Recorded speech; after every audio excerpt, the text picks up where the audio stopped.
Great to have you guys in the house. Thank you. We're here in Renzo Gracie Academy, your house. Thank you for having us. Thank you. And this week is KASAI Pro Week, KASAI Pro 5. Huge card. You got Craig Jones, Felipe Pena, who else is on there? Aaron Tex Johnson, of course. You know, there is a huge card. I know you've been to these KASAIs in the past. I know I've seen you sit in the front row. Just maybe first off, what do you think of the KASAI show? I love it. I think it's a beautiful concept, the way that they set up, and it brings the shine to these amazing stars that we have in the grappling world. You know, these amazing fighters, and they deserve a stage like that, and KASAI delivers. Yeah. What do you think is your favorite part about it? I mean, they have a slightly different rule set, the lights, the walkouts, you know. I think the whole stage, you know, gives them the light that those amazing fighters deserve, you know. You have to be a good fighter, you have to be a known fighter that everybody wants to watch, to be on those shows. And once they reach that level, they deserve to have a stage like that. And KASAI delivers 100%.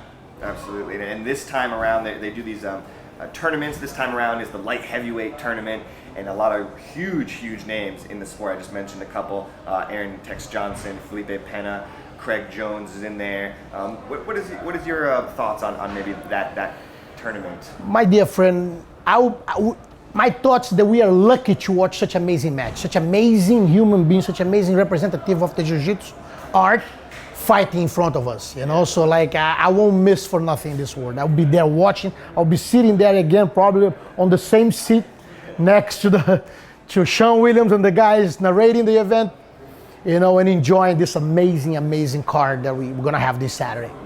And KASAI has grown so rapidly, so quickly. I'm pretty sure you were there for the KASAI 1 in Brooklyn, right? And now to see it at the Hammerstein Ballroom, were you surprised to see how kind of quickly they've risen? The reality is, it's like a restaurant. People talk, oh, this restaurant business is the toughest business out there, right? Why?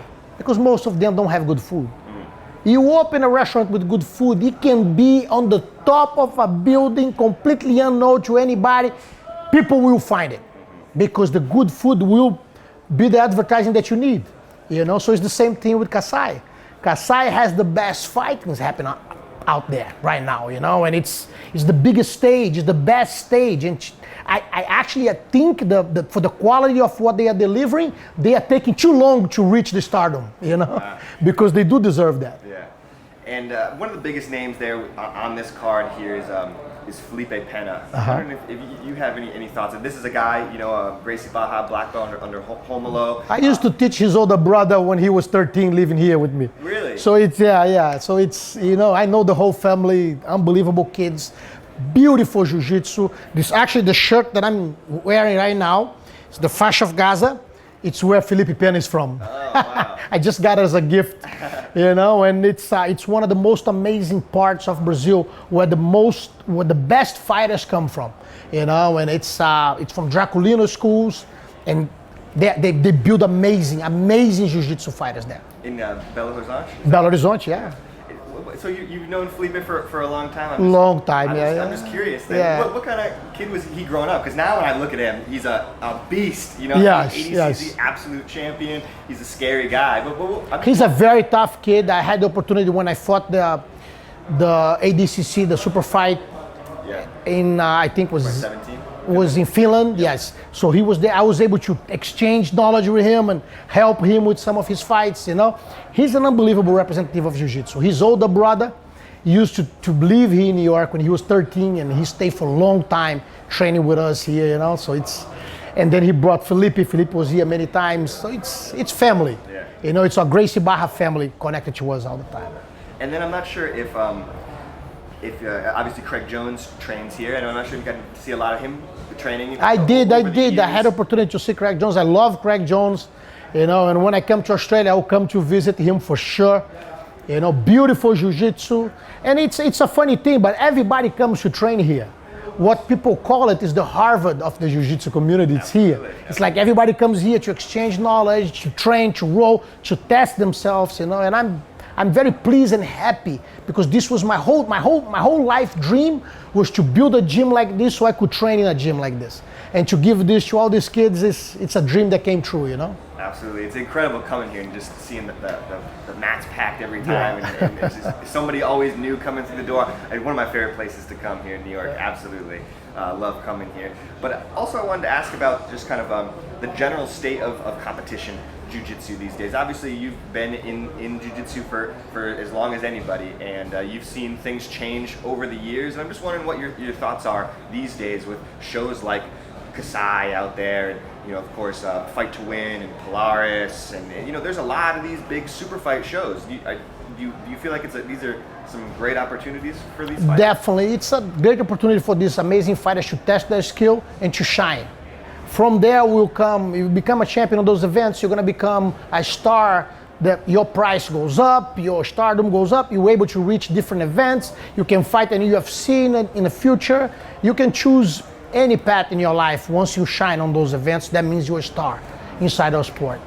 Are you surprised maybe? Because I know you've seen it, from jiu-jitsu when it was... Yeah, no surprise at all. I was doing an hour fight in 1992. Yeah. I was doing special matches. They closed the arena for us, and we had the pack house, and this was, I think, 1992. So could you ever imagine that 20 years later, 20-ish years later, we're in the Hammerstein it's a funny, sold out? Yeah, it's a funny thing because in my life, I thought that I was going to have to make money with something else. So I was studying to be a lawyer. I was looking to do something else. I was working with import and export business, with medical material, because I thought jiu-jitsu would never give me money. But I already had convinced in my head that I would do any job I need to do. I would clean toilets as long as I could do what I loved. That was to teach jiu-jitsu and to train jiu-jitsu. And now I have both in my passion. So I actually do what I love. So for me, it's not work. I don't work one day. I come to do what I love, and I make money out of this. And in reality, not only me, but all the stars in our sport are doing well. And this pleases me a lot, The other day I went to sign an autograph, and the guy goes, "You don't have to worry, I'm not selling." I said, "Look, I wish you could sell it and make $1 million. I would be happy, I would sign 5 for you." So it's like I'm willing to give part of of everything that I receive from this amazing sport and this amazing lifestyle. And I believe every jiu-jitsu guy should be the same, and be thankful for inheriting this and keep going with this legacy, so future generations can enjoy the amazing lifestyle that we have. I mean, you think about guys like Nicky Ryan, 16 years Yeah. old. The way that he has grown up. Yes, Nicky Ryan I just arrived from Abu Dhabi yesterday. Mm-hmm. Nicky Ryan was there right before I arrived, and the Sheikh had a chance to roll with him, had a great time, love it, thought this amazing, his technique, how he moves. I say, don't give him like 2 or 3 more years, you're gonna see what happens, Yeah. He's still growing up. It's so impressed. The ADCC Trials winner. Cannot wait to see him at ADCC. So many guys here, obviously Ethan as well, Gordon as well. I mean, you really have built something extremely special here. How do you think that happened over the years? Obviously, do what you love, you're gonna do well. That's the thing. I love this. I love to teach. I don't hide knowledge. I exchange knowledge. I ask them how they think. I respect the uniqueness that each one have it, and this makes the place grow. It's a place that everybody feels welcome. Everybody feels great about being here. And, the place took off. Today we have 1,500 students. We have 18 classes a day. We have the #1 team in Muay Thai on the East Coast. We have 2 people on Glory. We have another one trying to compete there too. So it's like the other day they were in a Muay Thai competition, and someone looked, there was like Renzo Gracie Muay Thai. They go, "Is this a joke?" The guy goes, "Yeah, watch the fight and tell me it's a joke." Uneducated. That was the answer of the student. Watch the fight and tell me it's a joke. And by the way, he kicked the ass. He kicked his opponent's ass. Yeah. Well, you also mentioned Abu Dhabi. You also mentioned ADCC, and I'd be remiss if I didn't ask you a little bit about ADCC here. And I appreciate the time. It's my pleasure. A few more. But ADCC coming up this year in 2019 in Los Angeles. I'm just wondering, are you going to... 1 month. September. So I'll be there. You'll be sure. there? Fuck yeah. Hell yeah. And of course, you competed on the last one. Do you think maybe possibly you could? There is a possibility, since I'm getting ready to do some fights. So for sure I'll be I'll be looking for someone to sweat with me in there. So ADCC. It's always fun. It just keeps getting bigger and Yeah, bigger and yeah. bigger. It's a great competition, you know. Yeah. And Sheikh Tarnoon was a visionary when he pulled out the first one in 1998.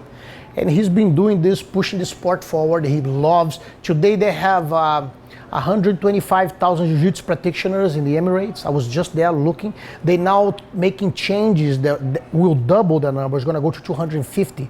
They're going to have jiu-jitsu from kindergarten all the way to college now.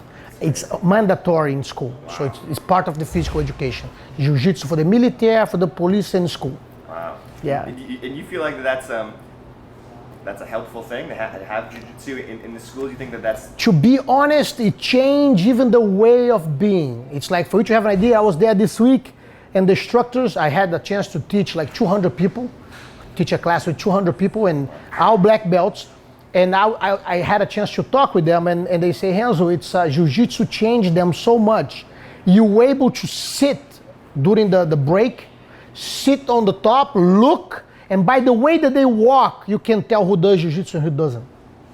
You know, so it's like they are changing a whole nation. Gives them the confidence, gives them... It changes the way of approaching people, to interact, to see the world, and to be confident to achieve everything that you could be. You know, it's like there's no insecurities holding you back. It's an amazing tool is jiu-jitsu. Would you like to see that maybe in America, Brazil? Definitely, I think it's beginning now in Brazil. And I think next step will be in America, will be part of the school system too. Definitely, yeah. It's beginning on the schools in Brazil. People are working on this. The new president is amazing, loves jiu-jitsu. Mm-hmm. He actually went on the next Abu Dhabi competition, the last one. Oh, he went there to say hi to everybody. Yeah.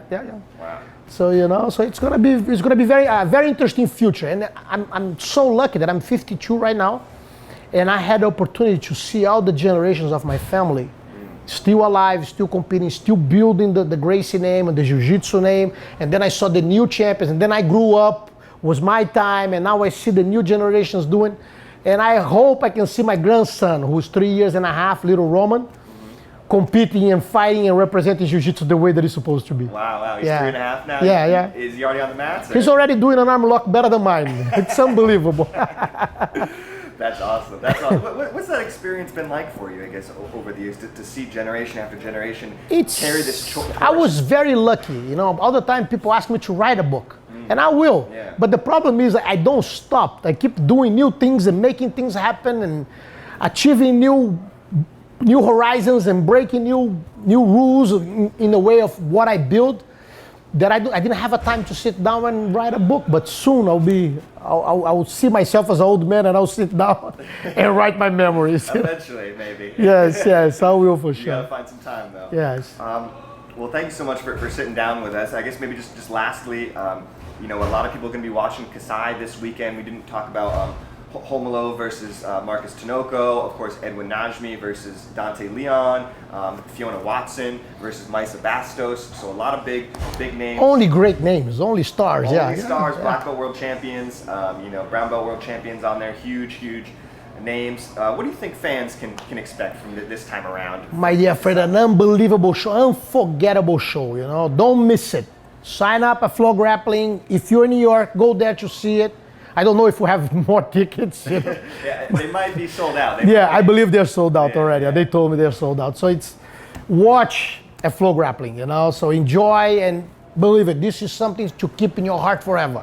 It's going to be a jiu-jitsu demonstration, a grappling demonstration for the rest of our lives. Absolutely. Hands down, my favorite super fight show, my favorite jiu-jitsu show to go to. KASAI, they're doing things that nobody else is doing. I can't wait. In my opinion. So thanks so much for sitting down. Thank you. Really. Now one question for you. Ooh, let's do it. When are we going to cut this hair, man? When am I going to cut? I'm just waiting for this must be so much work to keep this looking this good. I'm waiting for the right moment. Give me a buzz and I fix that in a minute. You look beautiful, man. Don't need to cut. You look good. Thank you so much. I wish I had a hair like this.